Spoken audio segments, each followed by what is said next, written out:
Hi, I'm Reed Farrel Coleman, the author of Robert B. Parker's Jesse Stone series, and I'm here with my pal and award-winning author Dan Judson, the author of The Betrayer, and we're here to talk about books we love, right, Dan? Yes. So, before we get started, I know that there are two books you came armed with to discuss, one classic, one more modern. So let's start with the classic book. Martin Cruz Smith's Polar Star, which is the sequel to Gorky Park, which is one of the seminal crime novels of the 20th century. But I actually like the sequel better. The hero is fallen afoul of the Communist Party and is hiding in Siberia and gets a job gutting fish in a factory ship in the Bering Sea. And there's a murder on board, and he's called upon to solve it. And in the process of solving it, may or may not redeem himself in the eyes of the Communist Party. Okay, so just for the audience's sake, when is this set exactly? In the mid-'80s, at the height of the Reagan era in the Cold War. Right, and just before the collapse, Correct. actually, of Yes. the Soviet Union. Correct.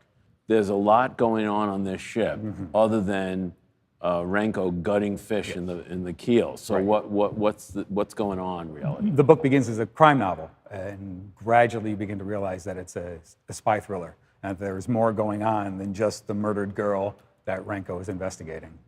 And why don't you describe Renko? Cynical, he's hard-boiled, he has a sense of humor that sustains him through everything he sees while investigating crimes in the former Soviet Union. But he has a line at the end of Gorky Park that I think sums him up best. It says, "Cigarettes make great aspirin." Yeah, well, he does sound like a crime author. Yes. Except what he does by gutting fish is a little more romantic than what we do. So, Dan, if you had to use 3 adjectives to describe Polar Star, what would they be? Compelling, epic, and tragic. Sounds like my career. In my love life. Yeah. Well, no wonder we get along so well. Okay, so now we've talked about Polar Star, but let's talk about the other novel you've chosen to discuss, which is? Robert Cray's The First Rule. He has a series with Joe Pike, who's a former mercenary who, in his civilian life, helps people and solves crime. If you really like a good old-fashioned hero, Joe Pike is your man, because there's nobody better at saving the day and crushing the bad guys than 6-foot-tall, 220-pound Joe Pike. It's an interesting thing when you say he's like your hero, but you said he was a mercenary. Yeah, he's a former mercenary. Former mercenary. Right. So what's the deal with that? The great thing about Joe Pike is he's a catalyst hero. He's not a hero that arcs. He's a hero that brings about changes in other characters. And he doesn't have a dark side. He doesn't have demons. He's completely at peace with what he's done and what he has to do to save lives. Okay, so now give me 3 adjectives to describe this book.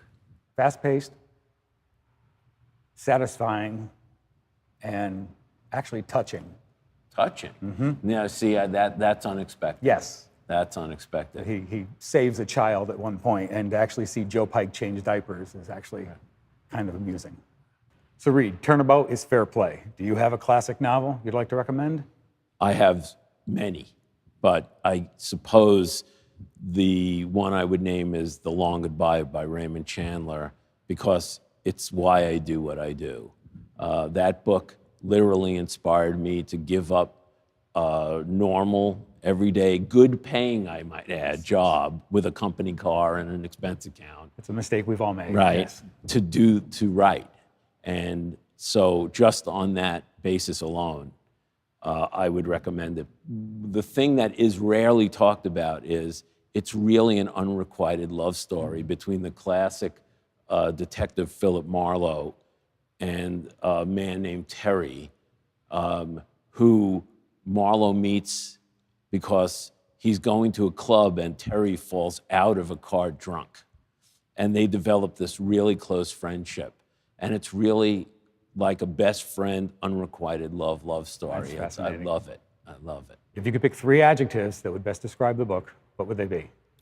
Gut-wrenching, heartbreaking, and hard-boiled. They're compound adjectives, but I'll take that. Well, I like hyphens. Don't we all? Do you have any more recently published books that you would like to recommend? You mean other than mine? Well, of course. Or mine. yours, yes. Preferably mine. But, Yes. You know. that's tough for me because I have so many friends and so many people I'm fans of, Dennis Lehane and Megan Abbott and Peter Spiegelman, the list that goes on. But I guess the person whom I would name is a Daniel Woodrell. And the book I would pick would be Winter's Bone. It is just an amazing book. I think it's 197 pages long, and it is basically a coming-of-age story, a crime story, a rural story. It's the Odyssey within 10 square miles of a small Ozark farm. It's just an amazing novel. And you don't feel cheated because it's only 197 Which is pages. rare. Right. If you could pick 3 adjectives to best describe it, what would they be? It's funny because they would almost be the same as I picked for The Long Goodbye, but for different reasons. But let me try. Eye-opening, heartbreaking, and inspiring. Thanks so much, Dan. This has been great. I'm Reed Farrel Coleman, author of Robert B. Parker's Jesse Stone series. This is Dan Judson, my pal, the award-winning author of The Betrayer, and we've been here talking about some books we love for Kindle Most Wanted. Thank you.